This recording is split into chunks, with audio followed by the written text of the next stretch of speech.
নমস্কার বন্ধুরা, শ্রাবন্তীর ছোট রান্নাঘরে সকলকে স্বাগত জানাই। আজকে আমার রেসিপি হচ্ছে রুই মাছের পাতলা ঝোল। তাহলে চলো দেখতে থাকো আমি কিভাবে করলাম। রুই মাছটাকে আগে থেকে ভেজে তুলে নিলাম। এবার ওই সর্ষের তেলের মধ্যে আমি একটু গোটা জিরেও ফোড়ন দিয়ে দিলাম। এবার আগে থেকে কেটে রাখা পেঁয়াজটাও দিয়ে দিলাম। পেঁয়াজটাকে খুব ভালো করে নাড়িয়ে চাড়িয়ে আমি এর মধ্যে দিয়ে দেবো একটু রসুন কুচি আর একটু টমেটো কুচি। এবার রসুন আর টমেটোটাকে খুব ভালো করে নাড়িয়ে চাড়িয়ে আমি এর মধ্যে কি দিয়ে দেবো, এর মধ্যে দিয়ে দেবো চেরা কাঁচা লঙ্কা। ঝালটা সবাই সবার মতো করে দেবে, যে যেরকম ঝাল খাও।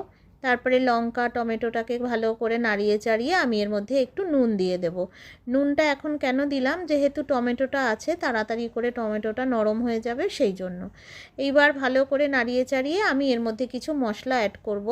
রেগুলার বেসিসে যে মশলাটা লাগে, নুন, হলুদ, জিরের গুঁড়ো, ধনের গুঁড়ো আর একটু কাশ্মীরি রেড চিলি পাউডার। সমস্ত কিছু মশলাটাকে ভালো করে পেঁয়াজের সাথে ভালো করে কিন্তু কষাতে হবে। জানোই তো, মশলা যতক্ষণ ভালো করে না কষবে রান্না কিন্তু ভালো হবে না। এইবার আগে থেকে ভেজে রাখা আলুটাকেও দিয়ে দেব। এবার আলুর সাথে মশলাটাকে ততক্ষণ কষাতে হবে যতক্ষণ না পর্যন্ত তেলটা না বেরোয়। এবার মশলাটা দেখো খুব ভালো করে কষে যাচ্ছে, মশলাটা কষানো হয়েও গেছে। এইবার আমি এর মধ্যে কি করব, একটু জল দিয়ে দেব। মশলাটার মধ্যে জল দিয়ে দেব। জলটা কেমন দেবে, যে যেরকম ঝোল রাখবে মাছের। যেহেতু এটা একটা পাতলা ঝোল সেই জন্য আমি একটু জলটা বেশিই দিয়েছি। এইবার মাছ এর মধ্যে ঝোলটা যখন ফুটে উঠবে তখন ভাজা মাছগুলো এই ঝোলের মধ্যে দিয়ে দেবে।